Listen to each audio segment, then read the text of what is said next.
Welcome to The Wandering Drew. I am Drew. Thank you for joining me. Today, I'm going to be following up on my series of going to the bathroom in the woods. This episode will finish off doing number 2 in the woods, or going poop in the woods, with an episode that I'm calling When Push Comes to Shove. I will be covering additional items and discussing some things that I didn't cover in earlier episodes. I'll also discuss some alternatives to some of the things that I've already presented. I hope you'll join me.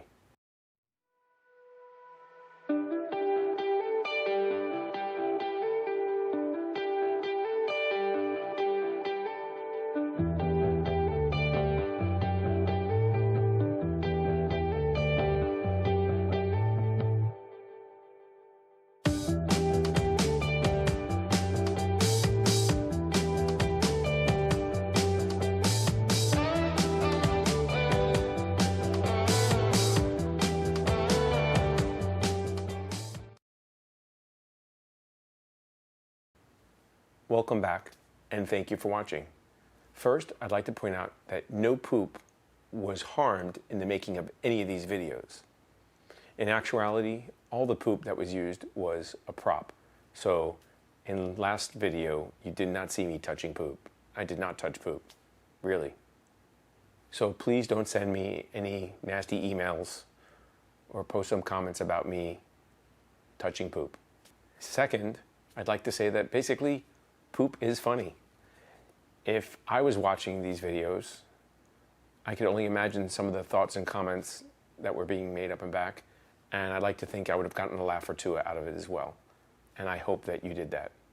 However, there is some important information that were in the videos and that I imparted, and I hope you got some value out of them. And I have commented on seeing trash out on the trail. It is so sad when you're miles from a road or a trailhead and you come upon trash, that because of someone's carelessness or selfishness, the beauty of a place has been ruined, and that these items could only have been brought there by someone taking them out in the woods and then a lot of times intentionally discarding them, forever ruining the area. I'm used to seeing wrappers, and I realize that sometimes people drop stuff inadvertently, but when you see batteries, bottles, cans, a lot of these things are intentionally left there.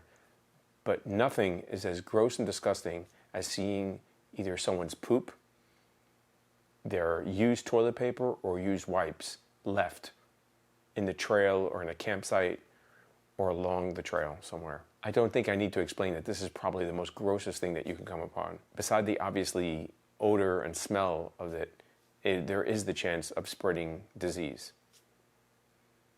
So that was part of the reason that I hope that you'll use the skills and take to heart some of the items that I've discussed in the videos so that when you go out in the woods, you won't be that guy or gal. In the videos, I briefly touch upon what to do if you can't find a site that complies with L&T or Leave No Trace principles. So that means if you can't find a suitable place that's 200 feet or more from the trail, a campsite, or a water source? Well, the obvious or most easiest answer is to wait until you come upon a place that complies with this. But that's not really always possible. In some places, you're just not going to find one. And even if you have buns of steel, sometimes you can't wait. And that also brings me to another point that I wanted to discuss. Do not put off waiting to go to the bathroom when you're hiking or backpacking. This is not like going to the bathroom in your house. This is more like trying to go to a bathroom at a concert or a sporting event. It doesn't happen right away. You have to figure that going to the bathroom in the woods is going to take a little bit of time. If you're going to pee, it might be a little bit faster, but if you're going to poo, it's going to take a little bit of time. Not only do you have the requirement of obviously getting out your, kit or walking off in the woods with your backpack and then getting your kit out, you have to physically cover the 200 feet or more if you're complying with that. You then have to find a suitable location that matches whatever style of squatting or whatever you're going to do, and then you have to dig your cat hole. All these things take time. You saw in my video how long it takes to dig a cat hole, a proper cat hole, at the right depth and width for you to go.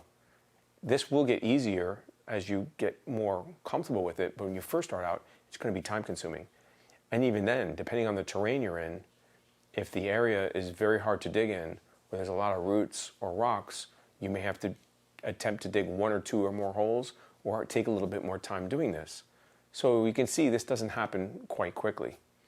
So your best bet is to go when you feel the need to go and not put it off until it becomes an emergency.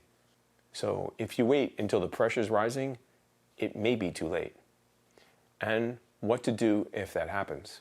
Well, if this happened to me, what I would do is find my suitable location or get as close to one as I can, and I would probably squat and poop on the ground. I would then dig my cat hole as close to that area as I could, and then simply do what I did in some of the videos if you missed, which is use my trowel or a stick or something to push my poop into the hole with my toilet paper and then bury it and cover it up as normal. Really not a big deal. Additionally, that would be my plan if I have what my family and I called digestive remorse. So if you're out there and due to the change in schedule, sometimes even the stress or travel, something you ate, because many of us when we're out there, we change our diet drastically. We start eating very different foods. If something doesn't agree with you and you do have a bout of digestive remorse, or basically you need to go to the bathroom really quick because your body is getting rid of some stuff, it's not happy with you and what you've been doing to it, then that would also be my plan. I would basically find my location, poop as I normally would, and then dig my cat hole after, kind of in reversed order. Obviously, it's better if you dig the cat hole and put it in, but the net result is the same. I would do everything as best I could to make it as if I had dug the hole first. And when you're done, if you do it correctly, no one will know the difference. And this may be something you never need to do, but if it does happen to you, you will now kind of have a plan or know one of your options that are available to you to do in case this is necessary. This brings me back to what to do if you can't find a place that complies with L&T principles. I mentioned several times, do the best you can. And that's really all you can do, because sometimes you'll be walking on a trail, you'll have a mountain or rock or on one side and maybe a drop off or a cliff face on the other side, and you're on a narrow trail walking. There's no option really to be away from the trail in this. You may have to do it actually on the trail if it gets that bad. Just do the best you can. You know, if you dig a hole and you bury it, you do what you can. You make it as good as you can with the choices that are available. Life is full of choices, and sometimes we have to make compromises. When I was on the Ocean to Lake Trail, there's almost no place that is 200 feet away from a water source. Never mind the trail. A lot of the area is overgrown swamp areas and flooded with water. So you come upon little islands, and if you're going to use the bathroom, that's where you're doing it. You do the best you can and you make compromises, and that's all we can do. So that also brings me to a list of some alternatives to what I've covered in the videos. So let's say you're either going camping or you don't like any of those alternatives. You don't feel comfortable squatting, digging a cat hole or anything like that, or you don't have time. There are alternatives. Also, I mentioned that there are sensitive areas that require you to pack out your poop and your human waste. So sometimes both your pee and poop. You can always purchase and carry some of these products that are alternatives to doing a cat hole. Products that are specifically made to collect and store your human waste for proper disposal. And all these products will have something in common. They'll usually have a bag, they'll have some sort of neutralizing agent for odor, and they might have some sort of thickening agent or gel that solidifies or encapsulates your waste product so that it's safer to handle and less likely that it will leak, either in your pack or on the ground. And the most well-known products designed for this is a product called the Wag Bag, and there's also a product now called Biffy in a Jiffy. And I purchased a 3-pack of the Biffy in a Jiffy on Amazon for $10. So basically $3.33 each. And this is what it looks like from the side. There's 3 little bags in here. They strap around you. You can pee or poop in them. And then it seals in a bag, and then you put another bag in it. It comes with 2 bags. It comes with a little piece of toilet paper. So it's everything you need to go to the bathroom. And the good thing about these bags are that they're basically individually portable. You can open them up at a time. They contain everything you need generally to go to the bathroom, including toilet paper. Some of them might have a wipe in it to wash your hands or wipe yourself, and everything gets thrown in there, and it is self-contained, but you do have to take it with you. Some of them make it totally safe that you can throw it out with the regular garbage. Some of them don't. You still have to throw it out with garbage, or they recommend throwing it in alternative means, disposing of it in different ways.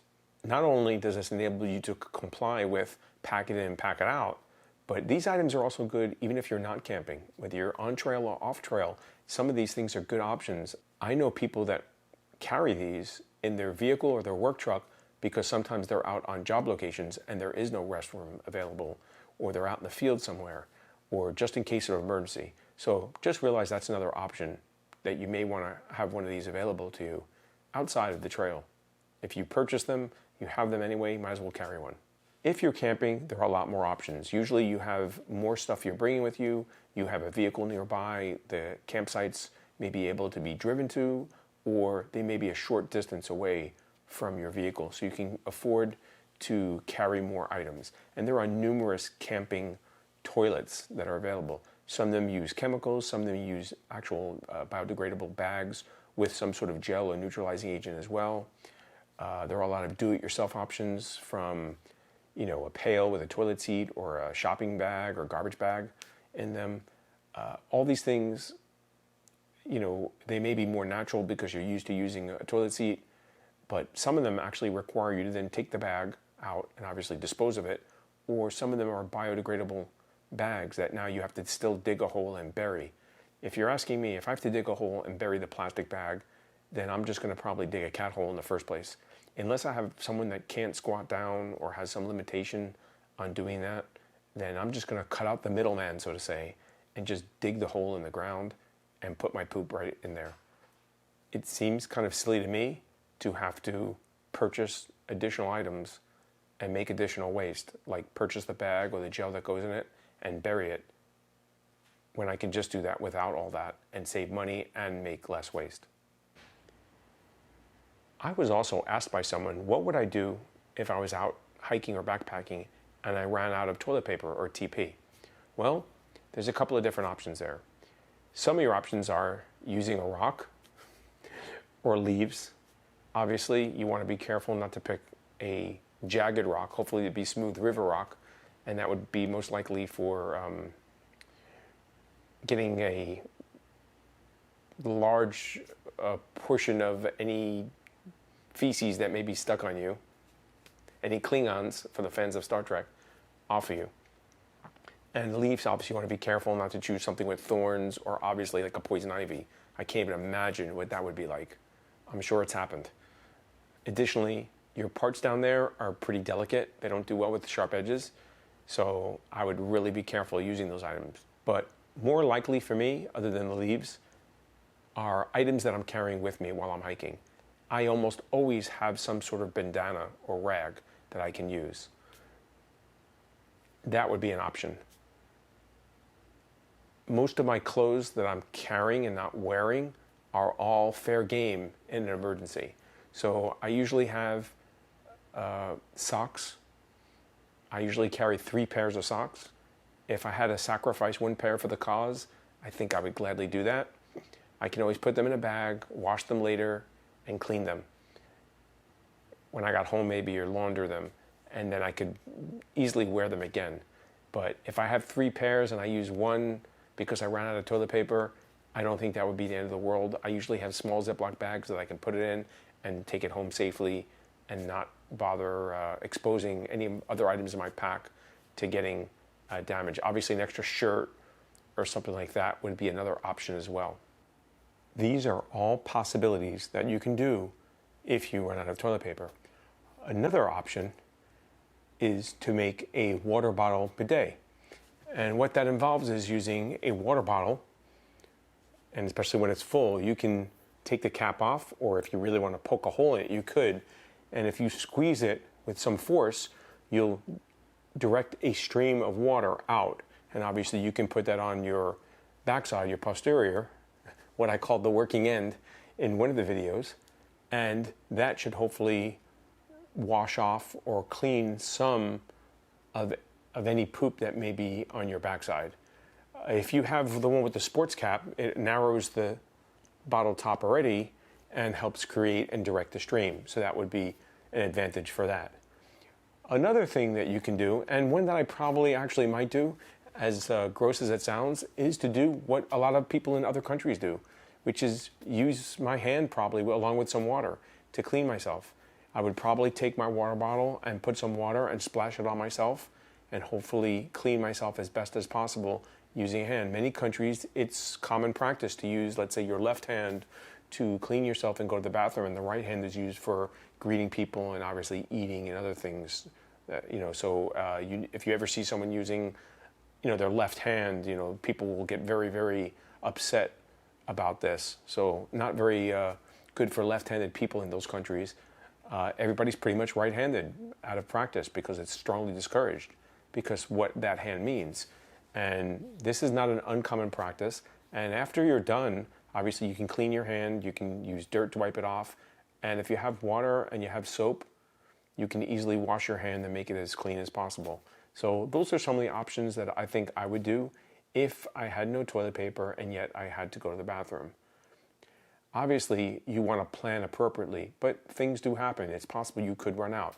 So having a plan already in mind of what you could do or would do is great, because when it happens, you already have a couple of options.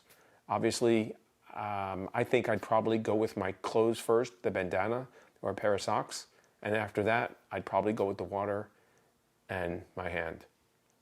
Another option is if you have a guidebook or some maps and you don't need the whole map, you can use parts of the map or the guidebook that you don't need and use those to wipe yourself. If you really want to, you can always buy a new map or a guidebook. So I hope you see we have options, not just in this matter, but in all matters.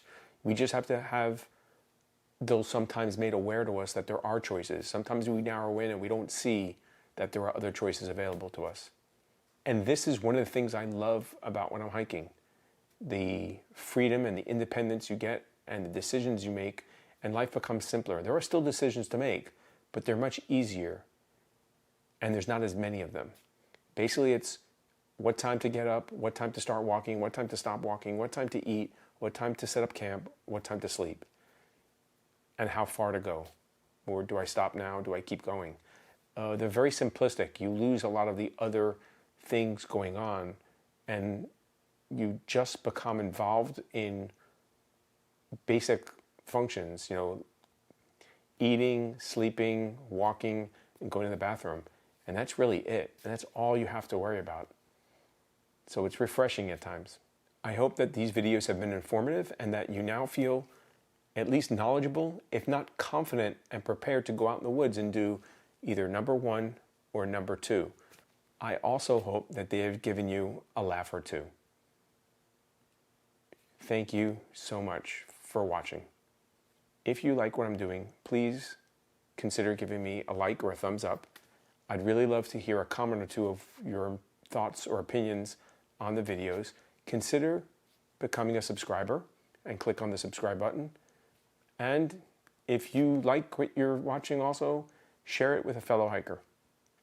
I appreciate you taking time out of your day to watch these videos and join me. Till we meet again.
got on video. They'll just hear me talking to you and wonder what's going on. And I'm going to leave it in there too.